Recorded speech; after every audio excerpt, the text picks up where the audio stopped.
at a time, and that substantially cuts their FOB cost and substantially cuts the amount of time that it's going to take for them to ship stuff. And that's an important aspect with perishable goods. And so after it arrives at the facilities, whether it be the distribution centers or the franchise themselves, another big component is inventory management. The products have to be available to meet the demand that they're going to have, but they also can't be there so early that they're going to expire before they're demanded. So Wendy's has to use a just-in-time inventory system. They require all of their managers to go through a training system that teaches them how to use their individual inventory system. Unfortunately, Wendy's doesn't allow all that information out to the public. It is a private information. But another interesting side of their inventory management that is public that I found was it's not related to the food products itself, but the machinery. So Wendy's had been dealing with some issues of machines breaking down and them not being ready essentially for the machines to break down.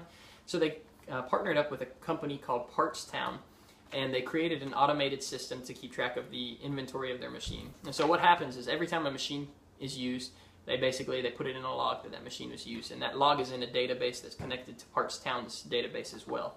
And so within that database, it keeps track of what the expected life of each machine part's going to be. Once a certain number of uses has happened, it automatically logs it into Town. It orders the part that's going to need to be replaced and ships that to Wendy's before the product ever breaks down. So when this product arrives at Wendy's, since the machine hasn't broken down yet, they replace it with somewhat of ease, and it just keeps bubbles from happening. So instead of having to wait until a part is sent in to continue to use the machine, you just switch it out and then go right ahead with using the machine. They found that this has cut time drastically down and also cut down cost related to bubbles. Now, as we talked about in the mission statement, the focus isn't just on food quality, as all of those elements we just mentioned we're focusing on. They also focus on service quality, and so Wendy's believes that training and treating their employees properly is an essential element to have a high service quality.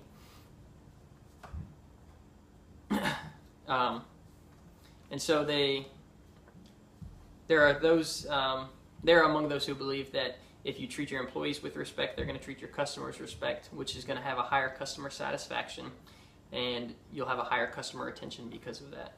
And so it's the goal to make all of their employees, no matter how lowly they are or how lowly they seem, to feel like they're an important part of the Wendy's team. And they believe this is going to lead to their profit and lead to their growth maximization. So Wendy's has a few different positions, and the lowliest of them all, I guess you would say, is the crew member. And the crew member is just your average worker at a Wendy's location. And after that, a cool thing that they do with their crew members is they make them a part of the team, so there is a team structure within each organization. But there also is they do have the ability to move into higher level positions, so that way they don't feel like they're stuck in this lowly position, but they have opportunity to grow. So the next position is managers, and managers' job is to basically make sure that the customer is satisfied. So make sure that the store is going to be clean, the customer is getting what they ordered, and the food quality is what it's supposed to be. The next position up is the general manager. The general manager's job is to put together the long-term plan for the individual franchises. And this plan is supposed to basically meet the growth and demand that they want, while also implementing the corporate standards into the franchise. So basically, their job is to tie the corporate goals with the individual store goals and make them both work together. But they also have another position called the training manager. And the training manager's job is to focus on training the new employees on specific techniques and processes that are supposed to happen. But they don't just stop by training them. They continue to watch and make sure that employees are following the right processes. And then they also put together training schedules so that, or not training schedules, excuse me. They put together work schedules so that way the employees who more know what they're doing are tied with employees who don't know as much, so that way basically you'll have an efficient work day. You'll never have new employees all by themselves. And so the cool thing about there being multiple levels of management within each organization or within each franchise is it creates a lot of accountability. And so there's 3 managers who are all holding each other accountable, and they also have employees who are holding them accountable. And I think that this ensures a higher quality of service altogether through doing this. As I mentioned before, Wendy's is in the process of transforming their brand, and they're trying to focus on the millennial generation. And so they're creating that new building that I showed you earlier. And that design, it has cool elements like flat screen TVs, Wi-Fi, automated menus, and that kind of thing, and even outdoor seating. But they didn't just stop right there with their rebranding. They also created new marketing campaigns using social media, customer involvement, and the new face of Wendy's, who they have called a Red, or I guess people have called Red. And so their social media campaign was really, really genius in my opinion. One thing that they did is, as soon as they removed the temporary pretzel burger, they created a campaign type people would get on Twitter and they'd type hashtag bring it back. And after they typed bring it back, they were allowed to, basically they put together a message that they wanted. So if they thought the pretzel burger was the best sandwich that's ever been made, they would type that after bring it back.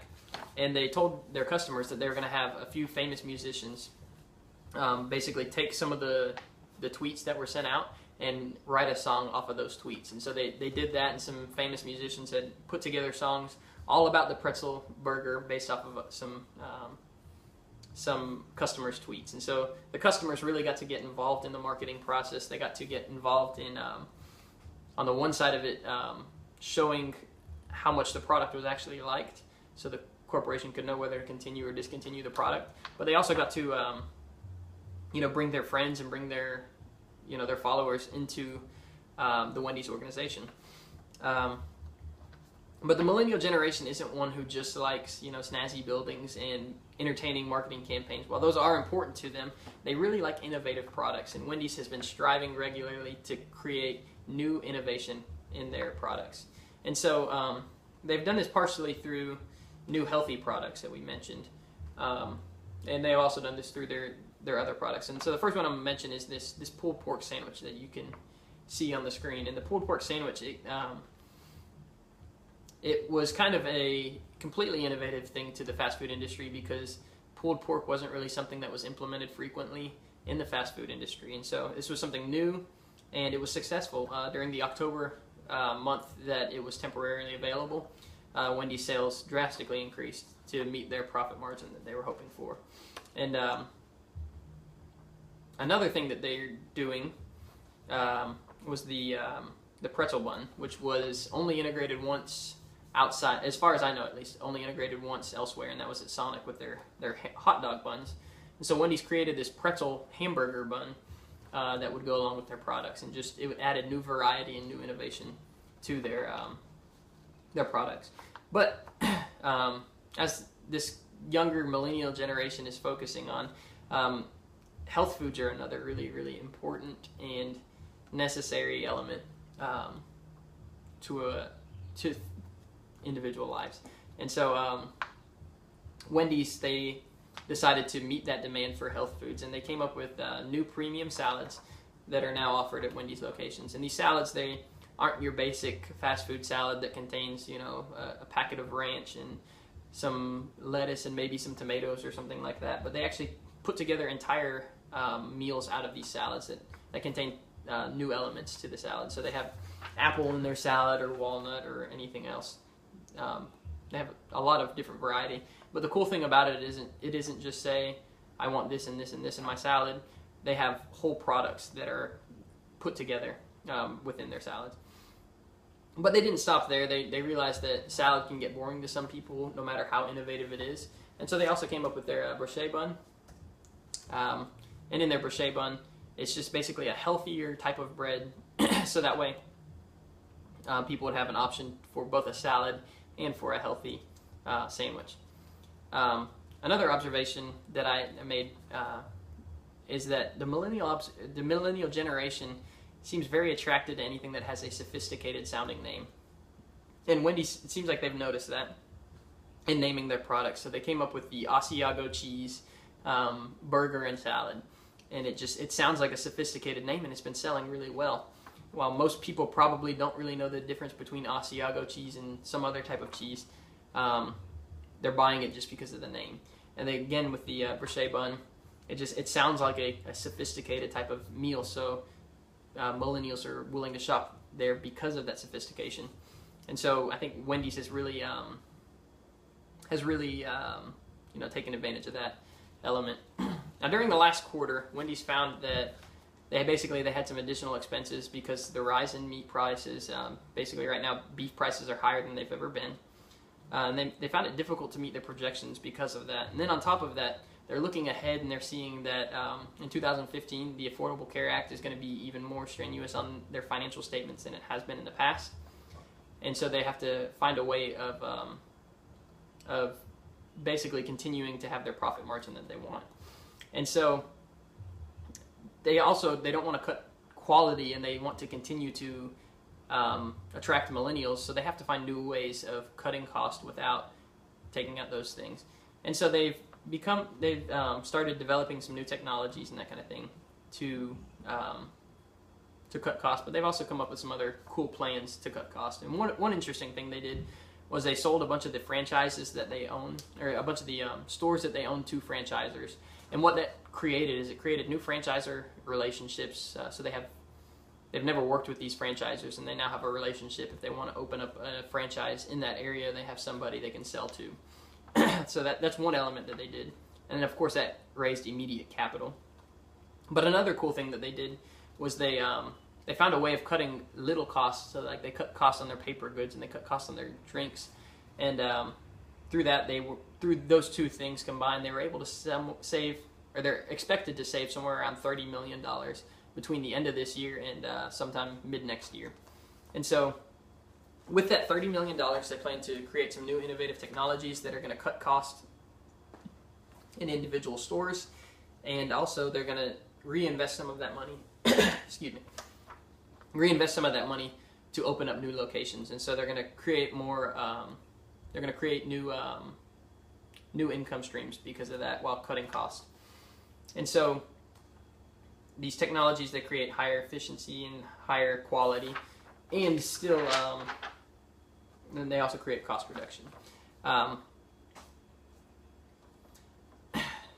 So really what you can see through this is that Wendy's has a very long-term planning focus. They're not worried about just getting money here and today and having the highest possible profit margin today. They want to create a sustainable profit margin long-term and plan in a way that will allow them to do so. And so over and over again, you see this focus on quality is their long-term strategy. If you keep a quality product, you're going to have customer retention. If you have customer retention, you still have sales a year from now, 2 years from now, 10 years from now. And so that is their focus of their long-term strategy, is quality. Now, the founder of Wendy's, Dave Thomas, he really had a passion for giving back to the community. And so one practical way that he did it was he founded an organization called the Dave Thomas Foundation for Adoption. Dave Thomas, he was adopted, and he saw the importance of adoption throughout the community. And so he wanted to find this foundation so that he could help adoption happen. So the Dave Thomas Foundation, what its goal is to basically help lower adoption costs altogether, because adoptions are extremely expensive, but it also gives grants to adoption agencies so that they can lower their individual cost and raise awareness for adoption. And so even though Dave Thomas is no longer living, Wendy's has very much kept this organization a part of their focus. But they also founded another organization called the Wendy's Wonderful Kids Foundation, and this foundation focuses on getting less adoptable, or seemingly less adoptable, children into new homes permanent homes with real families. And so they focus specifically on foster kids. And a lot of times people don't want to adopt foster kids because they're older. They've had basically tougher lives generally. And the Wendy's Wonderful Kids Foundation has helped those kids get adopted. Through their organization, they have nearly 200 employees whose job it is to recruit people to adopt. But it also